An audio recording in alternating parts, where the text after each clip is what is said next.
Assalamualaikum warahmatullahi wabarakatuh. Sebelumnya, perkenalkan nama saya Rizafia dengan NIM 210601041. Baiklah, kali ini saya akan menjelaskan materi tentang lingkungan dan pembangunan.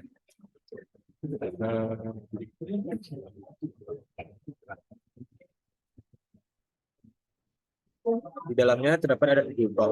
Dan bab pertama yang bertentangan dengan lingkungan dan pembangunan itu permasalahan dasar.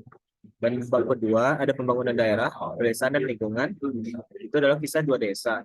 Dan yang ketiga ada pemanasan global dan perubahan iklim adalah cakupan mitigasi dan adaptasi. Dan yang keempat ada model ekonomi dari permasalahan lingkungan. Dengan bab 5 pembangunan perkotaan dan lingkungan. Dan bab keenam biaya lokal dan global akibat perusahaan hutan hujan. Dan yang bab terakhir ada bab 7 pilihan kebijakan bagi negara-negara maju dan negara berkembang.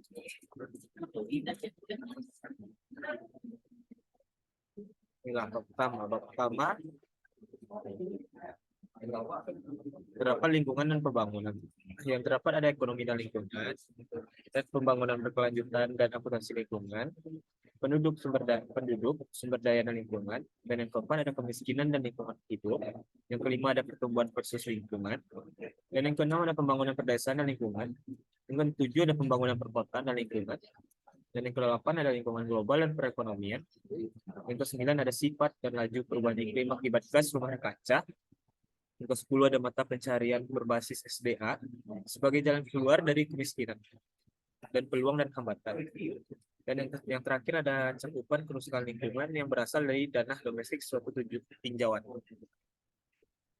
Selanjutnya ada ekonomi dan lingkungan. Kehidupan dari setengah lebih jumlah penduduk yang aktif secara ekonomi di negara-negara berkembang sangat bergantung pada lingkungan melalui kegiatan pertanian, seperti halnya pemeliharaan ternak, perikanan, kehutanan, dan pengumpulan bahan makanan. Contohnya ada ekonomi dan lingkungan. Akibat minimnya eh, kesadaran atau kebutuhan ekonomi, masyarakat mungkin merusak atau menghabiskan sumber daya yang mereka butuhkan untuk bertahan hidup. 20% penduduk dunia termiskin dari kalangan miskin, perkotaan dan miskin pedesaan akan mengalami konsekuensi paling akut dari kerusakan lingkungan. Selanjutnya ada sustainable development. Pembangunan berkelanjutan. Pola pembangunan yang memungkinkan generasi mendatang untuk menikmati kehidupan generasi sekarang. Umumnya mensyaratkan setidaknya ada pelindungan lingkungan minimal. Keberlanjutan atau sustainability mencerminkan pentingnya keseimbangan antara pertumbuhan ekonomi dan kelestarian lingkungan, merujuk pada pemenuhan kebutuhan generasi sekarang tanpa mengorbankan kebutuhan generasi mendatang. Selanjutnya ada pertumbuhan versus lingkungan. Apakah mungkin untuk mencapai pertumbuhan tanpa makin merusak lingkungan? Pertumbuhan hijau sebagai melibatkan emisi gas rumah kaca yang lebih rendah menjadi inisiatif kebijakan utama di banyaknya negara. Selanjutnya ada kurva lingkungan Kuznets. Berikut adalah kurva untuk yang terdapat lingkungan Kuznets. Berdasarkan teori Kuznets, saat pendapatan meningkat, masyarakat akan melindungi lingkungan. Dan bab selanjutnya ada pembangunan daerah, desa, dan lingkungan. Kisah 2 desa, pemukiman di sekitar hutan Amazon dan desa di Afrika subsahara Sahara. Desa di Afrika subsahara, penduduk di desa Afrika yang berlokasi di wilayah semi-arid memiliki kebiasaan menebangi pohon-pohon yang tersisa untuk digunakan sebagai kayu bakar untuk memasak dan menanami lahan marginal. Akibatnya terjadi desertifikasi, meluasnya lahan gurun ke wilayah yang tererosi parah, bahkan mengancam lahan-lahan yang produktif sehingga memperparah kondisi lingkungan sekitar. Hampir semua petani di sini adalah pendatang baru yang tertarik oleh janji-janji pemerintah yang menawarkan sebidang tanah secara cuma-cuma. program transmigrasi yang mendistribusikan hak penggunaan lahan bagi yang bersedia merambah hutan. Dirancang untuk mengurangi kepadatan kota dan menekan arus migrasi dasar kota. Sehingga pembukaan lahan semakin meluas dengan prospek kecil untuk berada di tingkat substansi pemukiman di sekitar hutan Amazon.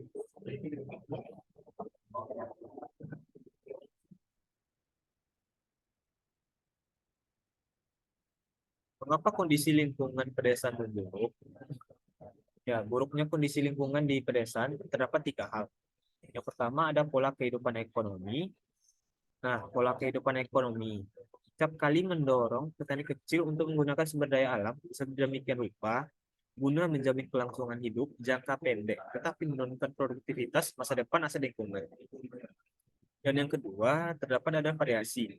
Variasi adalah penyebab dan konsekuensi kerusakan lingkungan di pedesaan bervariasi dari satu kawasan ke kawasan lainnya. Dan yang ketiga, itu terakhir adalah perubahan iklim.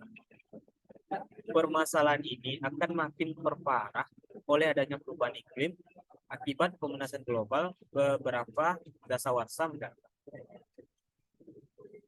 Pemanasan global dan perubahan iklim atau cakupan mitigasi dan adaptasi.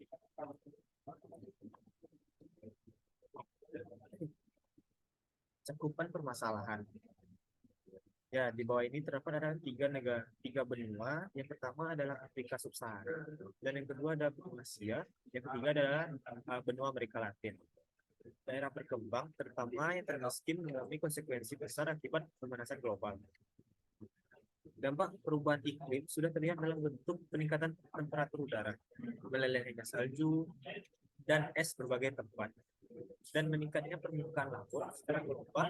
Curah hujan telah bertambah di Australia, Asia Tengah, Laut Tengah, bahkan Amerika Serikat bagian barat. Sedangkan di beberapa tempat mengalami kekeringan.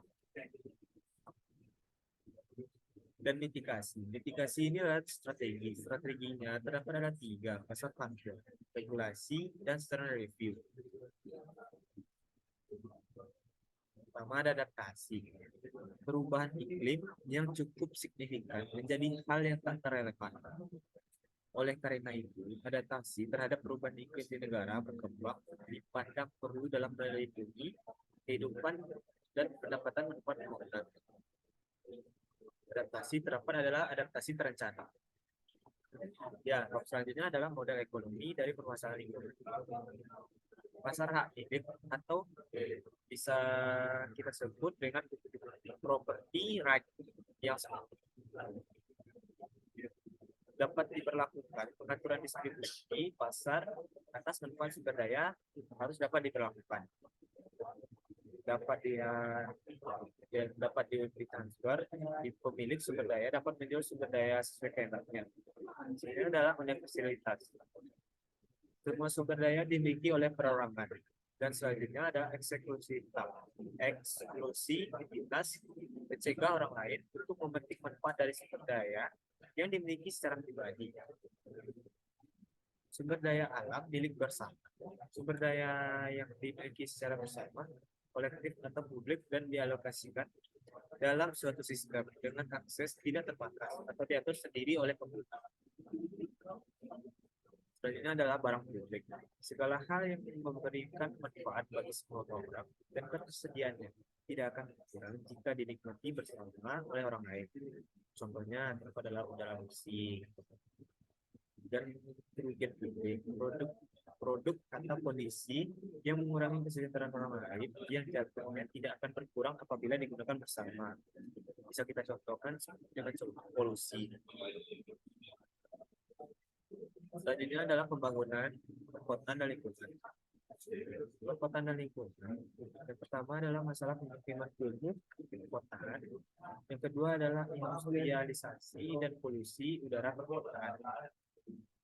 Dan yang terakhir adalah masalah penumpukan air bersih dan sanitasi. Dan bab selanjutnya adalah biaya lokal dan global akibat kerusakan hutan hujan. Kerusakan hutan hujan Perubahan pola menggunakan lahan menghasilkan kontribusi terbesar dalam konsumsi global gas rumah kaca. Pelestarian hutan hujan merupakan barang publik karena berkurangnya laju konsentrasi gas rumah kaca dan pelindungan keanekaragaman hayati akan memberi manfaat bagi setiap orang. 20% peningkatan emisi CO2 disebabkan akibat pengundulan hutan. Pengundulan hutan hujan juga mengakibatkan ancaman terhadap keanekaragaman hayati dan bisa mengakibatkan 12% spesies burung terancam punah dan 24 spesies mamalia terancam punah dan 30% spesies ikan terancam punah. Dan selanjutnya ada biaya kesempatan yang timbul dari pelestarian hutan akan mengakibatkan yang pertama, hilangnya sumber bahan bakar domestik. Yang kedua, terdapat hilangnya pendapatan valuasi asing dari kayu. Dan yang ketiga, mengakibatkan hilangnya solusi temporer atas kelangkaan tanah dan tekanan penduduk. Negara-negara yang memiliki mayoritas hutan hujan tidak mungkin bertanggung jawab seutuhnya untuk penyediaan barang produk global. Dan selanjutnya adalah pelestarian hutan hujan. Bagaimana cara pelestarian hutan? Yang pertama adalah penanaman kembali dan dirambah dengan cara berkelanjutan. Yang kedua adalah mengembangkan pasar alternatif bagi produk hutan hujan lainnya. Dan yang ketiga, menyediakan peluang ekonomi bagi kalangan miskin yang bergantung pada perampasan areal hutan hujan. Dan yang keempat, dana untuk pelestarian dan pemeliharaan hutan hujan tropis. Bab selanjutnya adalah pilihan kebijakan bagi negara-negara maju dan negara berkembang. Apa yang bisa dilakukan negara berkembang? Yang pertama, penetapan harga sumber yang layak. Yang kedua, sikap proaktif untuk beradaptasi dengan perubahan iklim. Ketiga, kebijakan pengurangan emisi industri. Yang keempat, peningkatan status ekonomi perempuan. Yang kelima, peningkatan alternatif ekonomi bagi penduduk miskin. Yang keenam, pengaturan hak milik dan kepemilikan sumber daya yang jelas. Yang ketujuh, pelibatan masyarakat. Apa yang bisa dilakukan negara-negara untuk membantu negara berkembang? Apa yang kita bisa lakukan? Yang pertama, kebijakan perdagangan. Yang kedua, pemberian perlindungan. Dan yang terakhir, yang ketiga, bantuan pembangunan. Apa bisa dilakukan negara maju bagi lingkungan global? Yang pertama, ada pengendalian emisi. Yang kedua, ada pembatasan impor. Dan yang ketiga, penelitian dan pengembangan. Kyoto Protocol, persetujuan internasional tentang pemanasan global. Negara-negara yang meratifikasi protokol ini berkomitmen untuk bekerja sama dalam pengurangan emisi.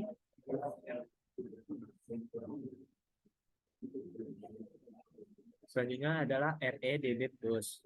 REDD+ tidak hanya mencakup pengurangan gas rumah kaca, tetapi juga mencantumkan barang dari konservasi manajemen hutan yang berkepanjangan dan peningkatan stok hutan karton. Skema ini membantu menurunkan tingkat kemiskinan dan mencapai pertumbuhan ekonomi berkelanjutan.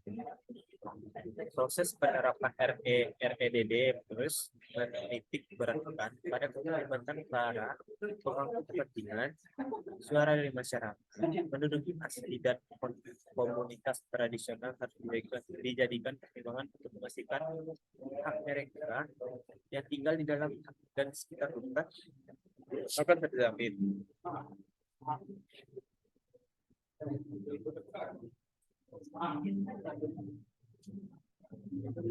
Selanjutnya ada Paris Agreement. Persetujuan 195 negara mengenai perubahan iklim tujuannya untuk bersama-sama mencari jalan keluar untuk masalah perubahan iklim. Dapat tersebut adalah grafiknya. Ya, inilah contoh tahun 2000 dan 2015, 2017 atas akibat perubahan iklim. Studi kasus kekontrasan dua dunia dalam satu pulau. Contohnya adalah Haiti. Haiti.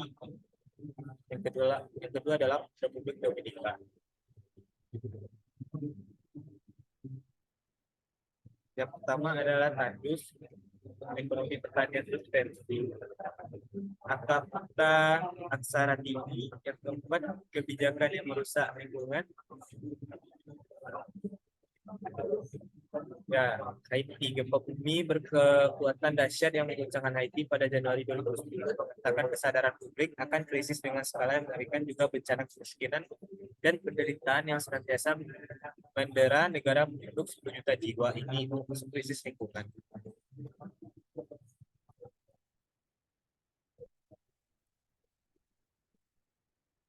Dan selanjutnya adalah Republik Dominika. Berbagai laporan berita menunjukkan kondisi Republik Dominika atau RD juga dengan penduduk 10 juta jiwa, namun dengan pendapatan lebih tinggi, kemiskinan yang lebih rendah, dan kondisi lingkungan yang lebih baik. Terdapat ada 4 cara. Yang pertama adalah mencari investasi asing. Yang kedua adalah melakukan upaya yang lebih baik dalam penyediaan modal manusia. Yang ketiga adalah ekonomi berbasis peternakan sapi. Dan yang terakhir adalah penuntutan lebat. Presentasi IT Dominika tersebut. Sekian yang bisa saya sampaikan. Mohon maaf jika ada kurang kata atau kesalahan kata. Saya akhiri, wabillahi taufiq wal hidayah. Assalamualaikum warahmatullahi wabarakatuh.